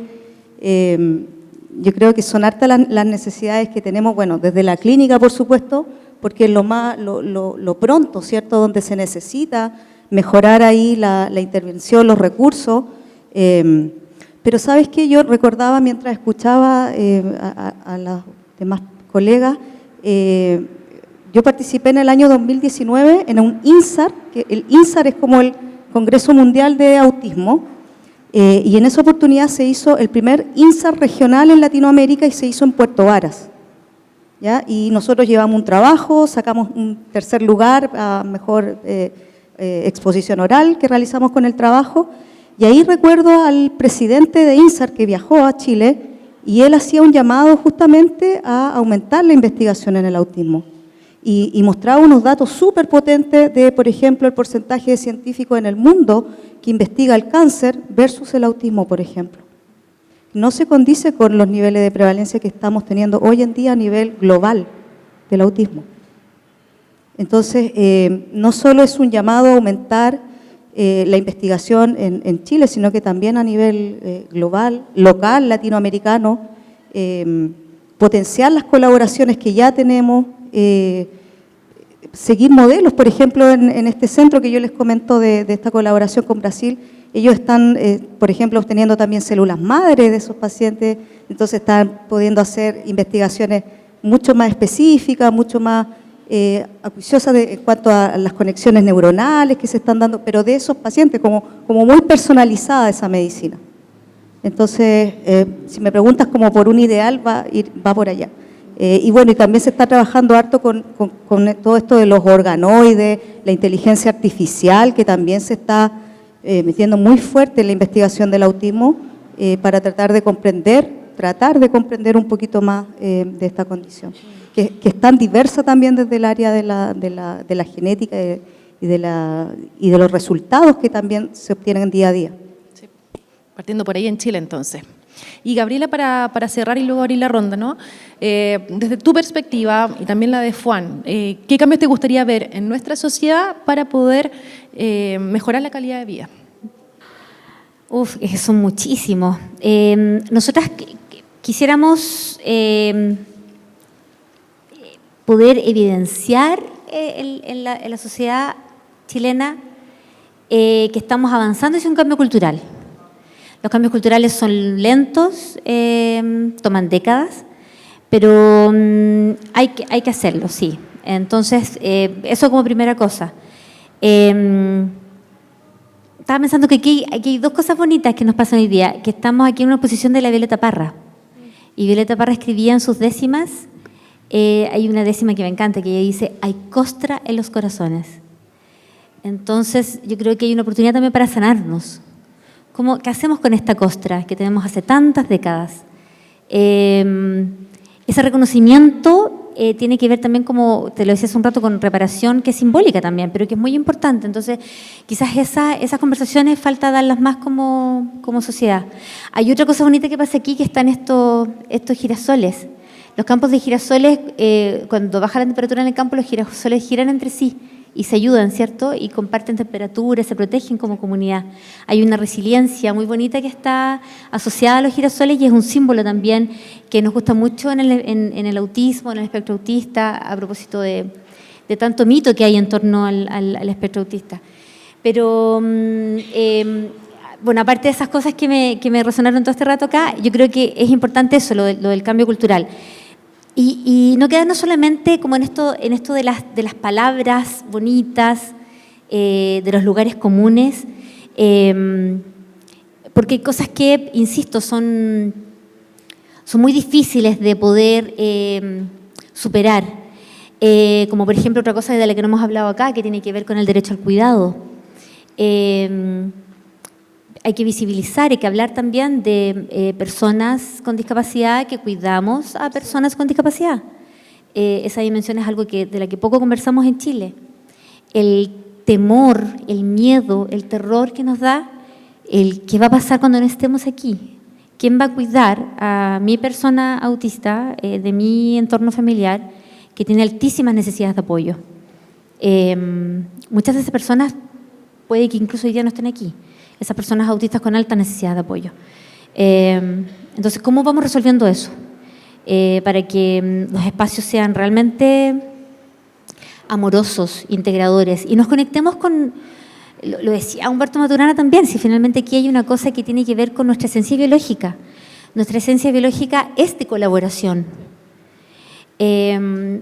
La clave para la subsistencia de la especie humana tuvo que ver siempre, y nuestra posibilidad de evolucionar, tuvo que ver con el compartir, con el colaborar, con el apoyarnos, con el hacer de la crianza un ejercicio compartido en grupos. En algún momento de nuestra evolución como historia de la humanidad perdimos eso, porque alguien nos dijo que las personas se validaban o adquirían valor por capacidad productiva, no sé, los procesos industriales, en fin. Entonces, también es una invitación como a volver a conectarnos con nuestro origen biológico. Y de eso hay mucho estudio y mucha evidencia. Entonces, eso es lo que queremos que pase en las escuelas, eso es lo que queremos que pase en las universidades, es lo que queremos que pase en los ambientes laborales, ¿cierto? ¿Y por qué tiene que ocurrir? Porque la calidad de vida es un derecho. Y desde esa perspectiva, toda persona tiene derecho a vivir una vida plena que valga la pena ser vivida. A nadie se le puede arrebatar ese derecho. Es muy violento que eso también ocurra. Es muy violenta la guerra, es muy violenta el hambre, el derecho a la alimentación, que es tan importante.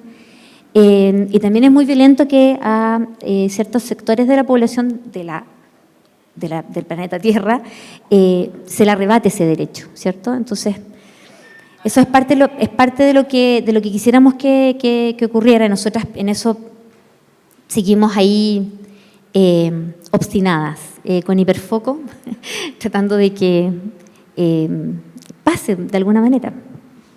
Menos mal que existen ustedes también.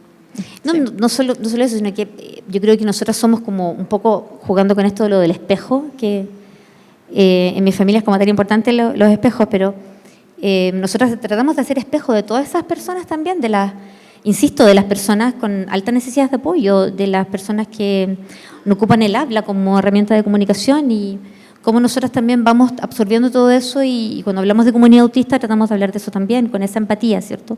Con esa hiperempatía que a veces nos dificulta entender desde dónde estamos nosotros también, como no desdibujarnos por esa hiperempatía, ¿cierto? Sino que activarla de una manera colaborativa, generosa.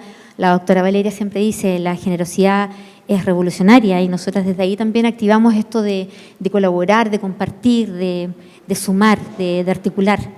Y esa es la invitación también para a la mayoría neurotípica, es la invitación a conectar con eso, a ver qué cosas interesantes empiezan a ocurrir, porque siempre ocurren cosas interesantes, asombrosas y positivas, ¿eh? Es fascinante eso. Cuando vivimos experiencias en que compartimos neurodivergentes y neurotípicos con distintas características, porque no existen dos personas autistas iguales, no existen, todas somos absolutamente diferentes. Siempre ocurren cosas muy interesantes, hay aprendizaje, puntos de vista distintos, ideas, palabras, formas, la percepción, todo es diferente. Entonces hay una oportunidad tan bonita también ahí como para poder modelar nuestras posibilidades de aprendizaje, de construcción de saber colectivo, que también hay construcción de saber colectivo autista, entonces ahí también es apasionante toda esa perspectiva. Sí, muchísimas gracias, Gabriela.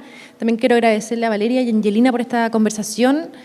Y no me gustaría terminar esto sin darle la palabra a ustedes. Así que, con un fuerte aplauso, vamos a darle el paso a ustedes.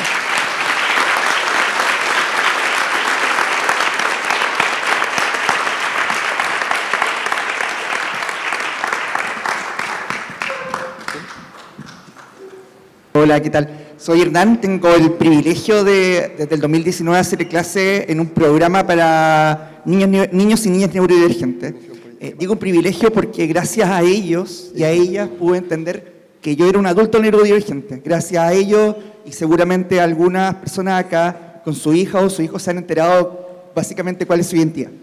En torno a eso, muchas veces, lamentablemente, la conversación respecto al autismo se patologiza mucho. O sea, me parece muy interesante la discusión que se da hoy día, la conversación, pero muy pocas veces, claro, se ve desde el punto de vista pedagógico. Es yo creo, uno de los grandes problemas que tenemos a superar. Dicho eso, por ende también no me gusta hablar como de personas con autismo, sino personas autistas, porque uno no se pone y se saca el autismo, sino que en el fondo es alguna condición que te acompaña en la vida, ¿ya? Y dicho eso, y sobre todo por el título de la tertulia, creo que hay algo que obviamos, que era ¿qué es el autismo? Porque se habló mucho a través del sistema médico, las fundaciones, el activismo, pero no sé si hemos respondido a la pregunta, no solo qué sabemos sino qué es. Y me gustaría saber desde sus distintos puntos de vista, desde sus lugares, cómo podrían describirlo, porque asumo que probablemente mucha de la gente que está acá es neurodivergente. Pero también ojalá que haya gente neurotípica para que se lleve a la casa y pueda compartir con otros qué es el autismo en primera persona, pero también visto desde el punto de vista de la investigación. Muchísimas gracias. Partimos con Valeria, ¿te parece? No quiere, más Gabriela. No, pero todas podemos aportar, pero sí, a mí me resonaba lo mismo todo el rato, me tenía preocupada eso, así que gracias por, como dicen en jerga deportiva, el pase. El pase. El autismo es un procesamiento cognitivo diferente, distinto, que además expresa características sensoriales muy particulares, ¿cierto? Hay una predilección por la estructura. No es que seamos personas inflexibles, sino que encontramos mucho sentido en la estructura de las cosas. Entonces, cuando cambian las estructuras, nuestra cabeza explota un poco. Y si uno, llevémoslo a distintos momentos de la vida, un niño en una escuela que le dicen que las primeras 2 horas es lenguaje, después matemática y después historia. Y a último minuto, no, vamos a cambiar porque vamos a hacer ciencias, vamos a hacer deporte. Y el estudiante queda, claro, es muy desafiante, Y ahí se habla de estas desregulaciones, ¿cierto? Que son desajustes finalmente, porque el ambiente neurotípico en ese sentido puede ser muy hostil respecto de nuestros parámetros de neurodivergentes, ¿cierto? Ahí viene lo desafiante, pero entonces, ¿qué es lo interesante? Que hablamos de un procesamiento cognitivo que es diferente, hablamos de una identidad en términos neurológicos que es distinta, pero también referimos ciertas particularidades respecto de nuestra biología, como decía Angelina. Suele ocurrir que somos personas que tenemos trastornos de sueño, trastornos alimentarios también. Hay una relación de lengua-paladar que es compleja en personas autistas y comer ciertos alimentos puede ser complejo. Insisto, nuestros perfiles sensoriales también son muy diferentes. Un perfil sensorial solo no constituye el diagnóstico de autismo, pero es una característica también importante. Y hay otra serie de cosas que empiezan a ocurrir que es muy interesante analizar respecto de... Y ahí, bueno, tenemos este libro que explica mucho lo que estamos hablando, que es nuestro orgullo, nuestro primer libro como FUAN, del que somos coautoras aquí con la doctora Vale, coautoras principales, pero es una construcción colectiva, y otra compañera, Chantal, que no pudo venir, está resfriada. Pero aquí explicamos todo eso también, así que una invitación a ver el libro. El libro lo financiamos con recursos de un FONAPI del Servicio Nacional de la Discapacidad y está a libre acceso, libre descarga. Así que aquí puedes ver todo ese detalle, porque hay otras cosas muy interesantes, como por ejemplo, es distinta la atención conjunta, es distinto el juego simbólico, todo lo que es esperable respecto del neurodesarrollo de una persona neurotípica no se va a encontrar en una persona neurodivergente. Entonces, por ejemplo, hay niños autistas que de repente un día se levantan y leen y escriben. ¿Quién le enseñó a leer y escribir? Y un día, o hay niños que les dificulta hablar en español, pero un día se levantan y hablan en ruso. Y esto no tiene que ver con ese estereotipo de la genialidad respecto del autismo. No es que todas las personas autistas sean genias, sino que todo lo que tú tienes en esta ruta de crecimiento neurotípico no lo vas a encontrar en neurodivergencia. Los ritmos, los tiempos son todos diferentes. Por lo tanto, el currículum escolar, que es tan rígido, que basa su existencia en la repetición infinita de contenidos, ¿cómo conecta con esa mente neurodivergente de los estudiantes neurodivergentes? Ahí están viendo, hay preguntas que tenemos que seguir resolviendo como sociedad, pero todo eso hace parte, por eso se habla del espectro autista, ¿cierto? Y en la sigla en inglés habla del desorden del espectro autista. Así es la sigla, no es trastorno. Alguien hizo mal la traducción, no sabemos por qué. Todavía no encontramos la persona que hizo la traducción porque queremos hablar con esa persona. Pero porque finalmente no responde a este camino reconocido desde la neurotipicidad, ¿sí? Lo importante es enfatizar, y la ciencia es muy clara, el autismo no es una enfermedad, no es algo que hay que curar. Entonces lo que pretendemos no es que las personas autistas aprendan a comportarse como neurotípicas. Volviendo al ejemplo del sistema escolar, no hay que enseñar a los estudiantes a comportarse como estudiantes neurotípicos. No, hay que validar sus características neurodivergentes, sus características autistas. Y desde eso descubrir y encontrar las fortalezas, porque siempre las hay. Bajo el modelo de calidad de vida, toda persona viene con algo significativo al mundo, que tiene un propósito. Cuando encontramos eso, podemos potenciar, fortalecer esa habilidad, ¿cierto? Y ahí vamos a tener que poder avanzar a una sociedad donde toda persona sin exclusión tenga la posibilidad de participar activamente, contribuir en sus comunidades, ¿sí? Ya, pero bueno, ahí me lleva a otra reflexión de este tema, pero la definición del espectro autista tiene toda esta dimensión que es biopsicosocial también. Y eso, como decía la doctora Vale, que es súper importante también el rol que han jugado las personas desde el activismo, y cada vez más la participación y la contribución de las personas autistas es muy importante. Tú hablas del desarrollo de la ciencia, Angelina mencionaba eso, es muy importante, y para nosotros además es muy importante que científicos y científicas autistas participen también de esas investigaciones, que es algo que cada vez se está dando más fuerza, especialmente en el hemisferio norte. Pero bueno, espero responder en parte, pero la invitación es a ver este libro, que tiene libre acceso, libre descarga, y además el libro está vinculado a un curso que tenemos a libre acceso también en la plataforma Academia Senadis. Este libro tiene 6 charlas, son 6 módulos que profundizan los contenidos de este libro, y eso lo encuentran en academiasenadis.cl. Es un curso gratuito, certificado, asincrónico. Ya tenemos a 20.000 personas haciendo el curso y más de 6.000 certificadas. Entonces, no hay excusas para esta pregunta que nos hacemos, que sabemos de autismo. Bueno, hay que ir a estudiar, ahí está, fantástico, hay que ir a hacer el curso, y el curso tiene subtítulos, lengua de señas, porque la accesibilidad también es un derecho, y audiolibro. Así que quien quiera escuchar, lo que le gusta los podcasts, le pone play y escucha el libro también. Así que la invitación está ahí abierta para que aprender sobre autismo.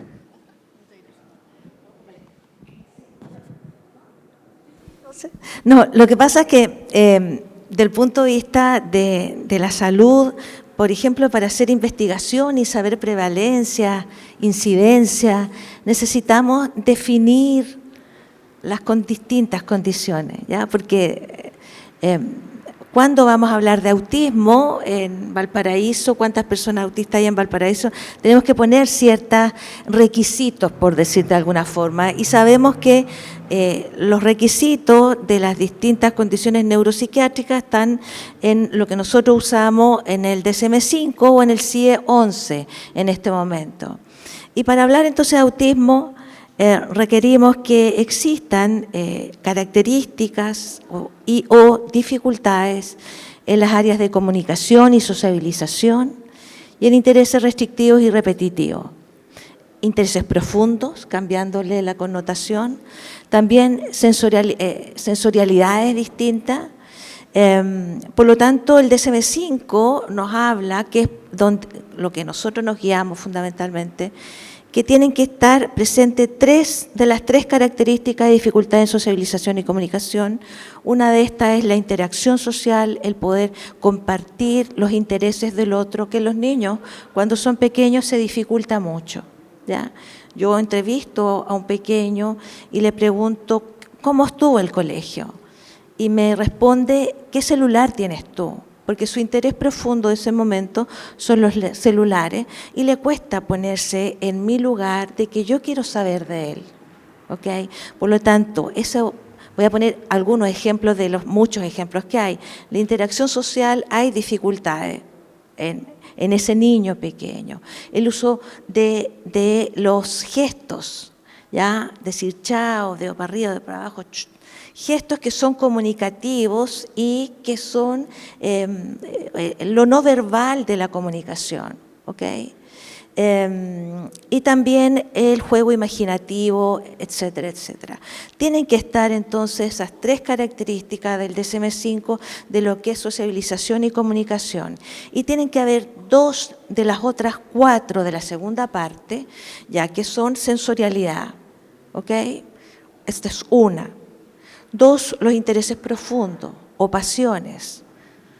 Quienes estamos en FAN somos apasionadas y obsesivas con el autismo, ¿no?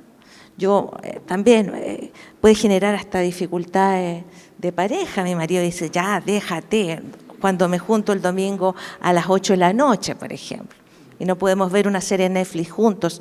Ya, bueno, es que tengo una reunión, ya, pero domingo a las 20 horas, sí, ¿ok? Intereses profundos, vamos a decir. Y si ya tengo esos dos, más los tres anteriores, hablo de espectro del autismo. Sin embargo, también hay que tener en cuenta, también vienen las dificultades, como decía, a los cambios, el apego, ¿no es cierto?, a la estructura, etcétera, que es una tercera. Pero ya, por ejemplo, llevo dos. Sin embargo, también tenemos que saber que también hay neurodivergencias, de muchos tipos de neurodivergencia. Y sabemos que el 20%, por ejemplo, de los niños tiene un trastorno del procesamiento sensorial. Le van a mostrar los ruidos, la luz, las etiquetas, las comidas, los colores, los olores, pero no por eso vamos a hablar de que tiene espectro del autismo. ¿Okay? Entonces tenemos que también tener cuidado. Tenemos que tener cuidado y que tenemos que cumplir los criterios, porque eso nos permite definir políticas públicas, cuántas personas hay dentro del espectro, y también otro de los criterios es que estas dificultades o peculiaridades tienen que generar dificultades clínicamente significativas en la vida social, laboral, amorosa, de pareja, etcétera. Porque si no, también son peculiaridades. Y muchos de nosotros tenemos peculiaridades en lo sensorial, en los intereses profundos, en las pasiones, y etcétera. Pero esas peculiaridades no nos generan dificultades clínicamente significativas en nuestras vidas. Si no nos generan esas dificultades, no cumplen los criterios de la condición del espectro del autismo. Sí, yo bien cortito para darle la oportunidad a los demás asistentes de hacer preguntas. Desde la biología, el autismo es diferente en cuanto al neurodesarrollo, ¿ya? Hay ciertos procesos que son diferentes, ¿ya? En los cuales sobre todo se están formando todas las conexiones sinápticas, ¿ya? a nivel, digamos, postnatal, donde hay una gran cantidad, imagínate que hay una gran cantidad de sinapsis que se están generando entre las distintas neuronas, las distintas estructuras de nuestro sistema nervioso, y tiene que haber lo que se conoce como una poda neuronal, donde se generan ciertas desconexiones y otras conexiones y se van potenciando ciertas áreas, y eso se ha visto gracias a estudios de neuroimagen, que es diferente, digamos, las personas que tienen autismo versus las personas neurotípicas, ¿ya? Entonces, a nivel de la biología también se ve que hay principalmente, y por eso que lo que les contaba, si bien desde la genética hay muchos genes que se asocian con autismo, muchos de esos genes tienen que ver justamente con función sináptica, con remodelamiento del citoesqueleto, con genes que son claves para activar a otros genes en el neurodesarrollo que muchas veces están alterados. Entonces, eso hace que también haya, por ejemplo, una hiperexcitabilidad, ya hay más sinapsis, por ejemplo, excitatorias versus inhibitorias, etcétera. Entonces, hay también a nivel de la biología, de la neurociencia, muchos estudios donde muestran que hay ese tipo de diferencia.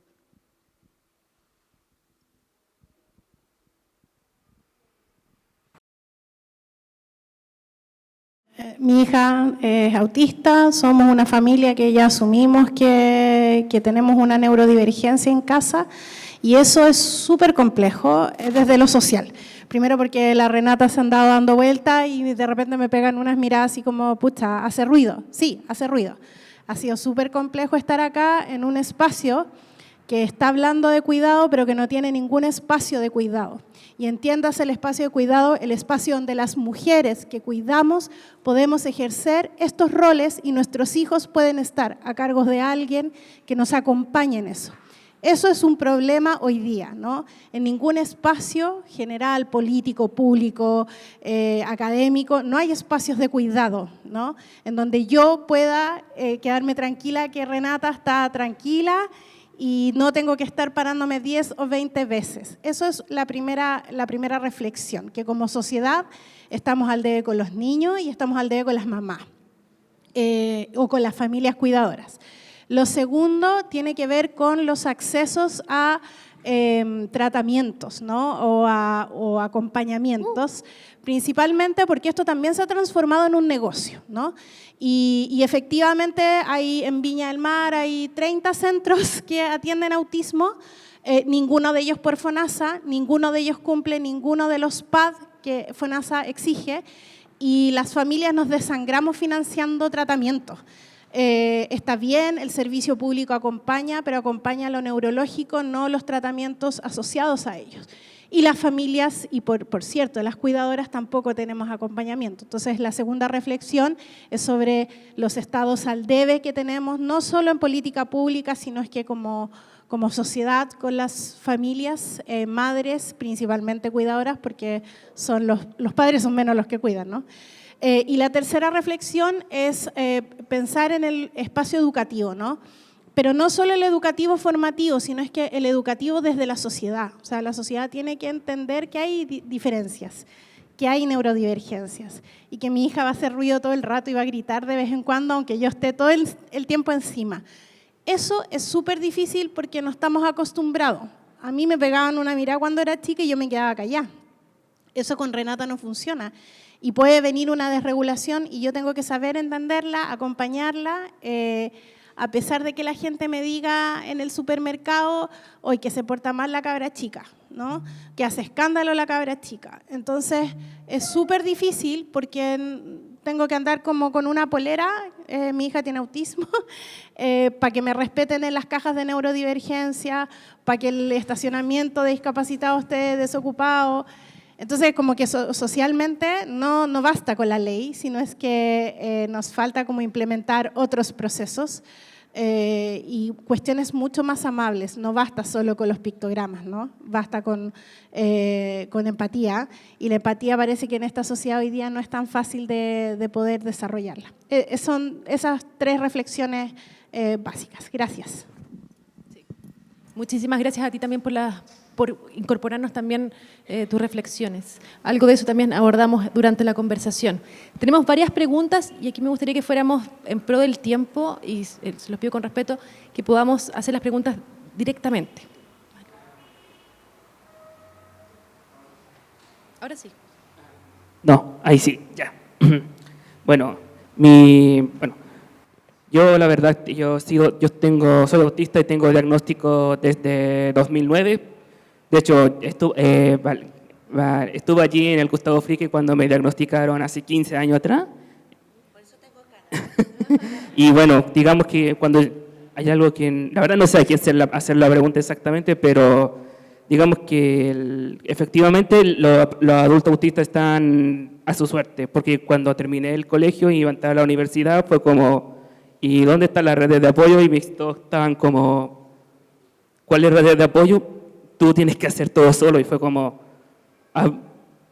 me quedé como, ya, a ver qué sale, y digamos que la carrera que yo estudié, que fue licenciatura en física, que dura 4 años y medio, la terminé en 10, por todos los problemas que tuve en ella. Y digamos que tuve varios problemas con la parte del aprendizaje, la enseñanza y la evaluación, porque al inicio no lo sabía, pensaba que era un problema mío, un problema como de tengo que aprender, pero luego me di cuenta que había un problema mucho más profundo que estaba ligado al tema de cómo se enseña la materia de la universidad. Y cuando por fin entendí eso y lo pude poner en práctica, cuando llegué al final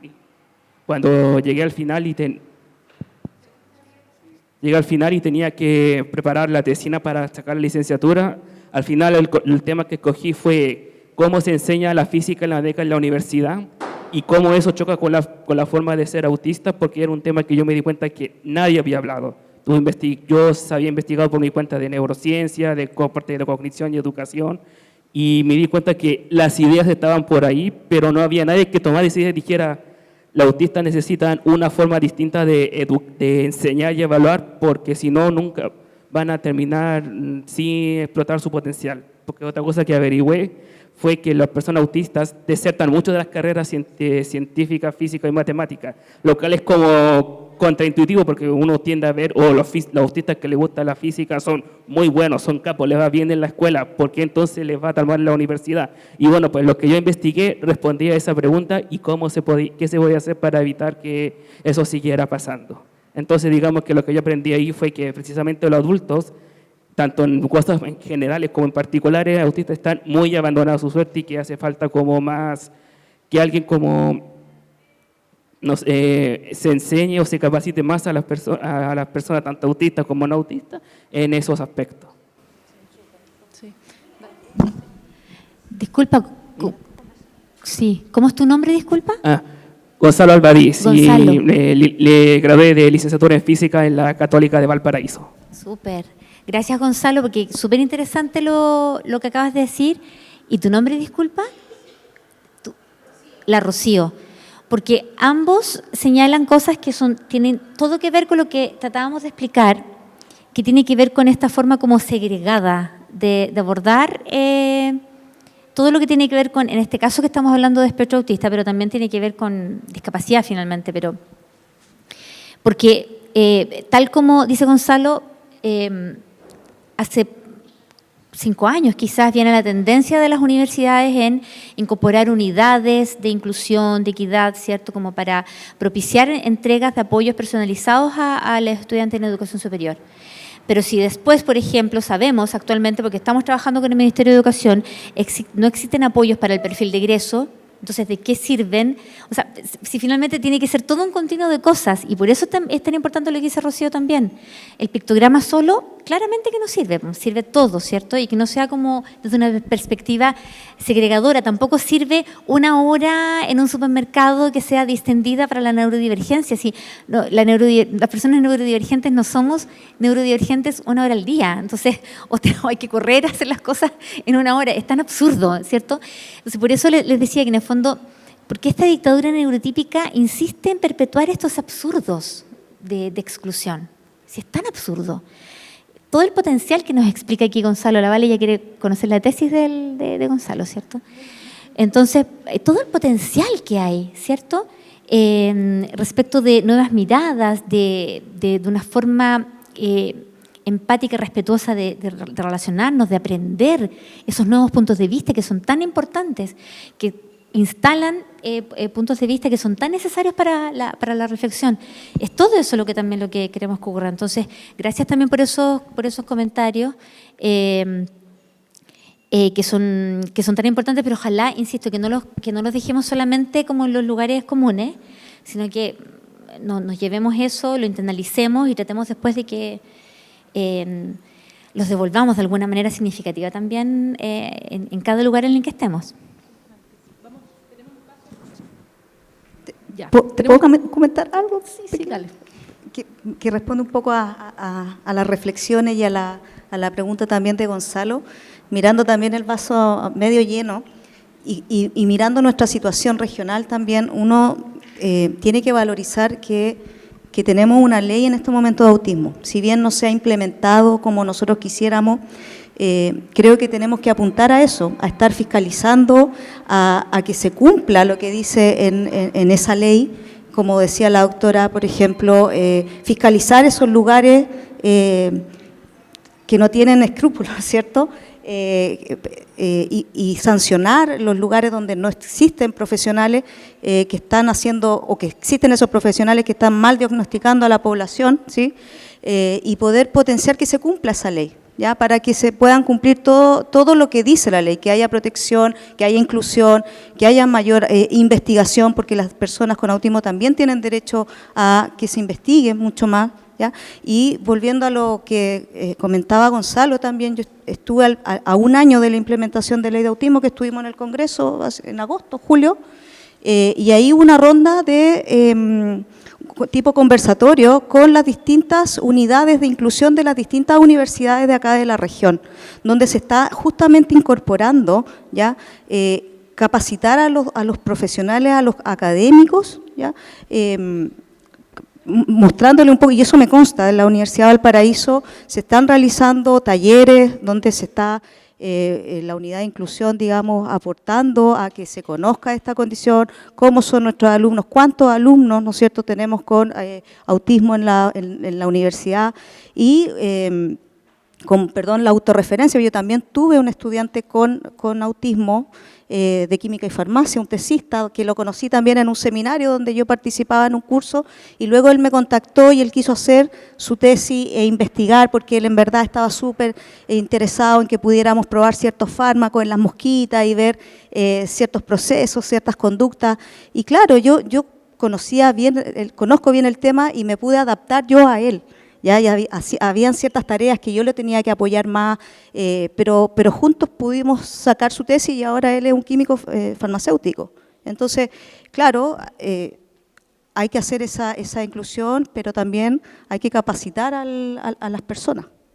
Y en eso estamos. La última pregunta, y luego tenemos espacio para un café donde van a poder abordar de forma más extensa nuestras expositoras.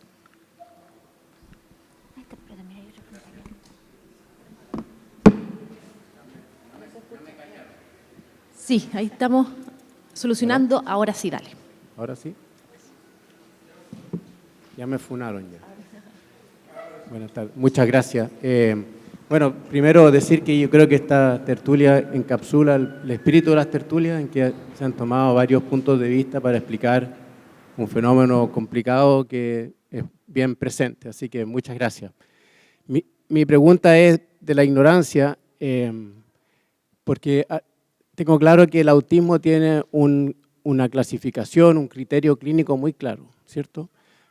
Y quizás lo que no está tan claro es que hay casos muy severos de autismo, ¿cierto? Personas que no pueden salir de la casa, que destruyen su pieza, destruyen las camas, no pueden hablar, se ponen a gritar como locas cuando escuchan un cierto sonido. Son personas realmente discapacitadas, hasta personas que son muy funcionales, ¿ya?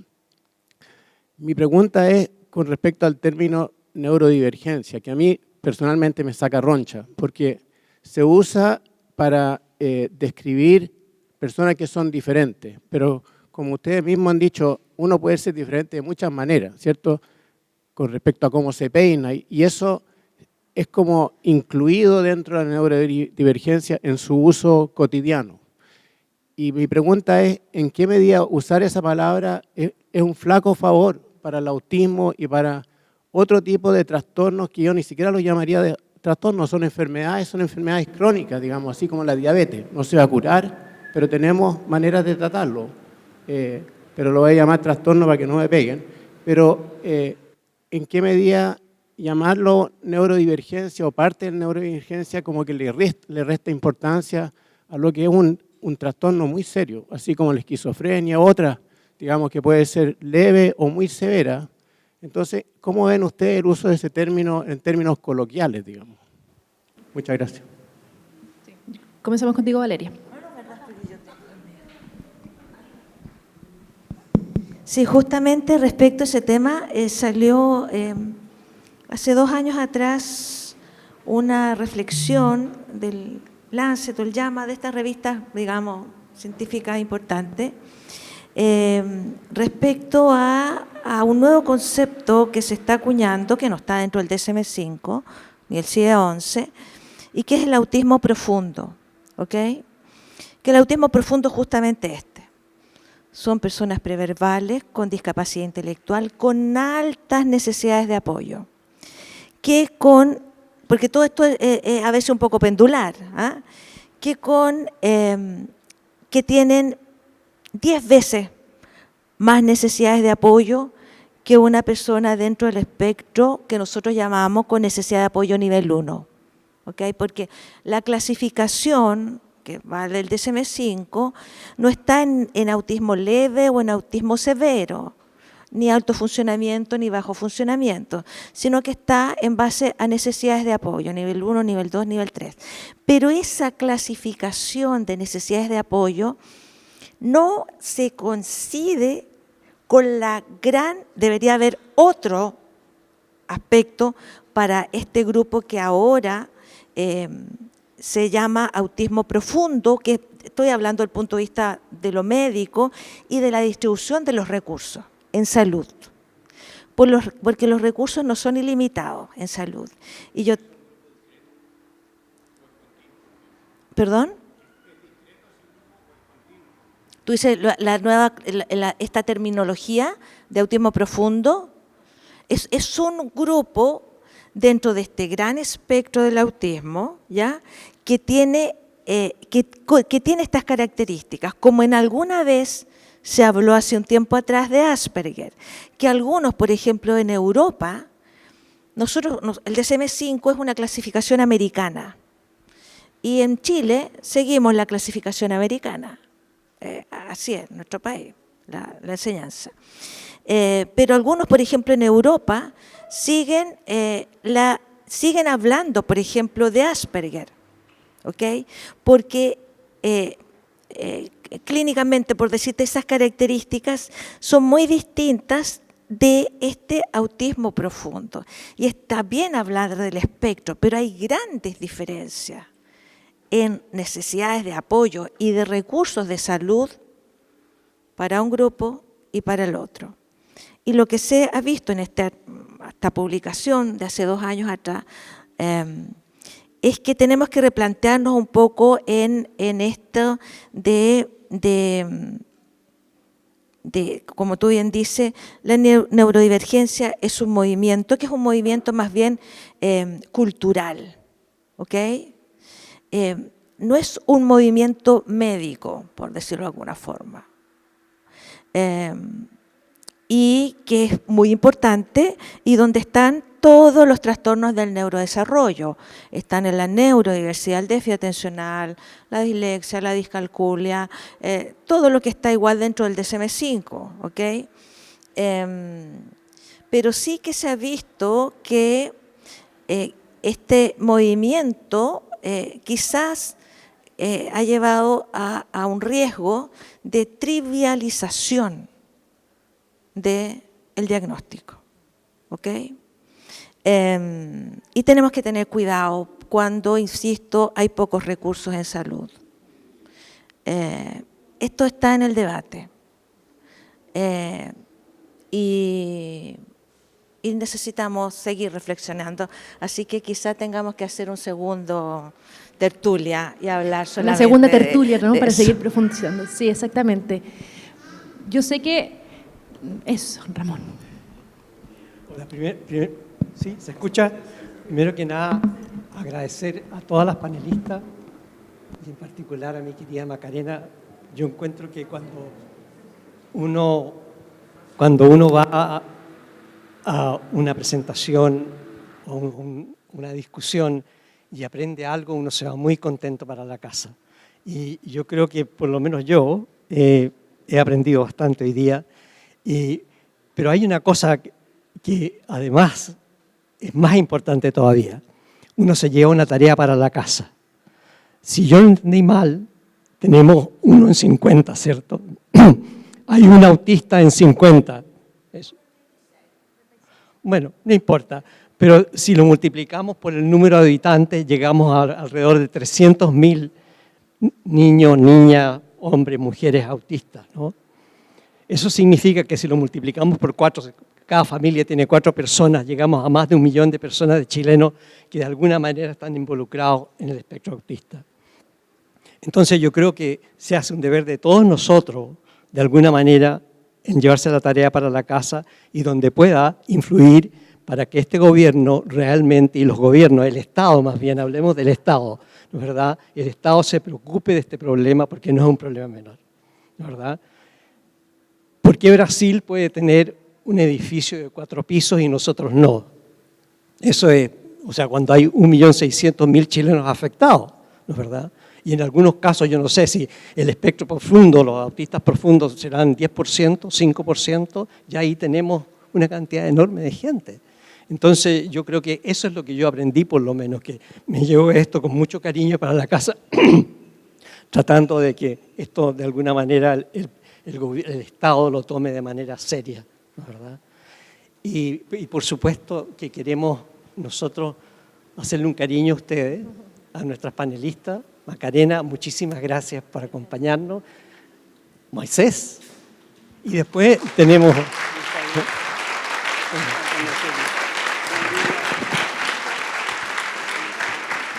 Y hay bebidas y algo.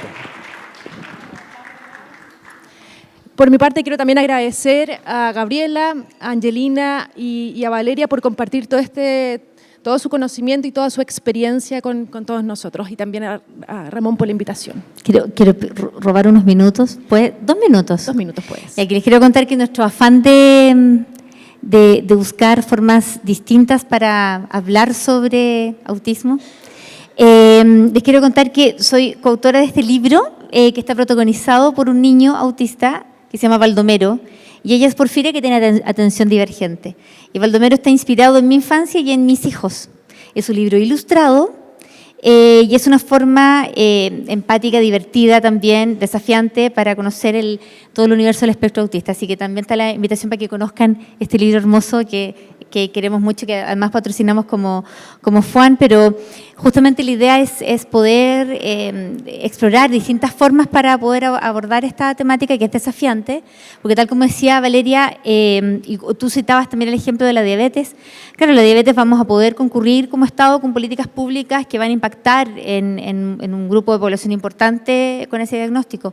En el espectro autista siempre va a estar el desafío de poder concurrir con apoyos específicos para las características de cada persona.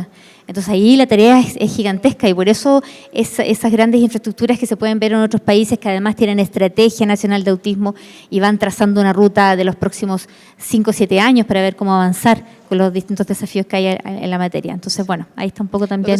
Exactamente, los desafíos son múltiples, y gracias también, Ramón, por estas instancias, porque nos invitan también a llevarnos el compromiso a la casa. Así que muchas gracias.